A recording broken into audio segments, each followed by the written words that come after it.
नमस्कार दोस्तों, इस वीडियो में हम लोग बीबीयू एफवाईयूजीपी सेमेस्टर 4 वालों के लिए एक बहुत ही इंपॉर्टेंट वीडियो देखेंगे जो कि है एसी इंग्लिश के लिए। इसमें हम लोग पूरे ऑब्जेक्टिव क्वेश्चन आंसर के साथ देखेंगे जो भी आपका 1 मार्क्स के लिए पूछा जा सकता है। तो चलिए शुरू करते हैं वीडियो को। इससे पहले आपका model question paper important question long type वाला बता दिया गया, आप जाके देख लीजिएगा। पहला क्वेश्चन हो जाता है, who is the poet of the harp of India, यानी कि जो आपका शार्प ऑफ इंडिया कविता है उसका पोएट कौन है, कवि कौन है। तो वो हो गया एच.एल.पी. डेरोजिया। ठीक है, तो ये इनका नाम है। आगे दूसरा है कि हु रोट योर कोसरीना ट्री, यानी कि आपका जो कविता है योर कोसरीना ट्री उसको किसने लिखा है, तो तोरू दत्ता ने। ठीक है, तोरू दत्त। आगे क्वेश्चन नंबर तीसरा है कि who is the poet of the soul prayer, यानी कि द सोल प्रेयर कविता के पोएट कौन है, तो सरोजनी नायडू। ठीक है। आगे क्वेश्चन नंबर चौथा है who right night of the scorpion, night of the scorpion जो है वो किसने लिखा है, तो निसिम इजीकील। ठीक है, ये इनका नाम है। ये सब थोड़ा ध्यान रखिएगा क्योंकि 1 मार्क्स में पूछा जाता है। आगे क्वेश्चन नंबर 5वां है कि who is the poet of Indian summer, यानी इंडियन समर जो कविता है उसके पोएट कौन है, तो जयंत महापात्रा। ठीक है, जयंत महापात्रा। आगे क्वेश्चन नंबर 6 है who wrote summer in Kolkata, summer in Kolkata जो है वो किसने लिखा है, तो कमला दास ने लिखा है। किसने, कमला दास ने। आगे क्वेश्चन नंबर 7वां देखेंगे मित्रों, तो बोल रहा है कि who is the author of time stops at Shamli, तो ये किसने लिखा है, इसके लेखक कौन है, तो रस्किन बॉन्ड। कौन है, रस्किन बॉन्ड। आगे क्वेश्चन नंबर 8वां हो गया कि हु रोट नडी नूडल, ये किसने लिखा है, तो जेपी सिंह। किसने, जेपी सिंह ने। अब हम लोग क्वेश्चन नंबर 9वां देखेंगे।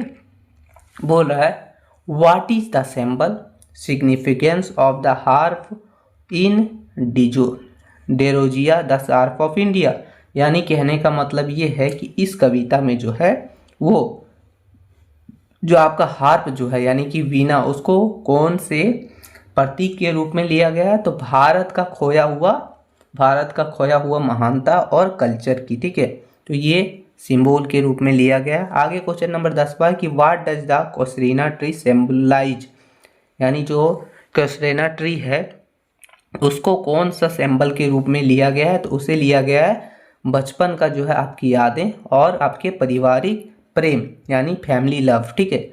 आगे क्वेश्चन नंबर 11 है दोस्तों, बोल रहा है कि what are the poetic device in Naidu the soul of prayer, poetic device यानी कि ये क्वेश्चन बोल रहा है, क्वेश्चन नंबर हमारा जो 11वां है वो कह रहा है कि कौन कौन से इसमें जो है काव्य अलंकार थे। ठीक है, काव्य अलंकार थे, पोएट्रिक डिवाइसेस थी। तो इसमें हो जाता है आपका ईश्वर से संबोधन।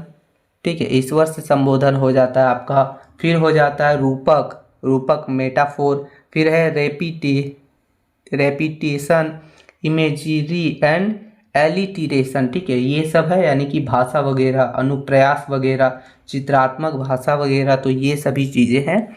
आगे क्वेश्चन नंबर 12वां देखेंगे। बोला है कि what is the theme of bone time stops at Shamli, यानी कह रहा है कि आपका जो मुख्य भावना इसका, ठीक है, मुख्य थीम जो है इसका क्या है, तो nostalgia and the quiet beauty of simple life, यानी कहने का मतलब ये है जो आपका कि बीते हुए समय की याद या फिर नॉर्मल जीवन, सिंपल जीवन के बारे में इसका थीम बताया जाता है इस कविता में।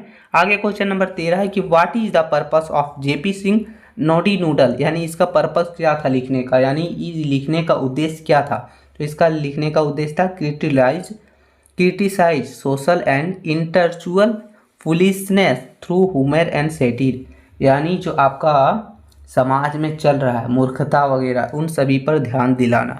आगे क्वेश्चन नंबर 14 है कि what emotion is expressed in the harp of India, यानी कौन सा इमोशन एक्सप्रेस करता है। क्वेश्चन नंबर 14 बोल रहा है कि कौन सी भावना दिखाता है, तो ये दिखाता है सैरो मिक्स्ड विथ पेरियोटिक फील्डिंग, यानी आपका इसमें दिखाता है दुख और देशभक्ति का, दुख और देशभक्ति की भावना। क्वेश्चन नंबर 15 है दोस्तों, what human value is shown in night of the scorpion, यानी कि नाइट ऑफ द स्कॉर्पियन में जो है मनुष्य का क्या मानवीय वैल्यू दिखाया गया, ह्यूमन वैल्यू दिखाया गया है, तो वो बताया गया है मदर सेल्फलेस लव, यानी कि माँ का निस्वार्थ प्रेम दिखाया गया है ना। आगे क्वेश्चन नंबर 16 है कि what season is portrayed in Indian summer, यानी आपका जो कविता है उसमें कौन सा मौसम के बारे में दिखाया गया है, तो समर सीजन। ठीक है, समर सीजन के बारे में, यानी गर्मी का मौसम के बारे में।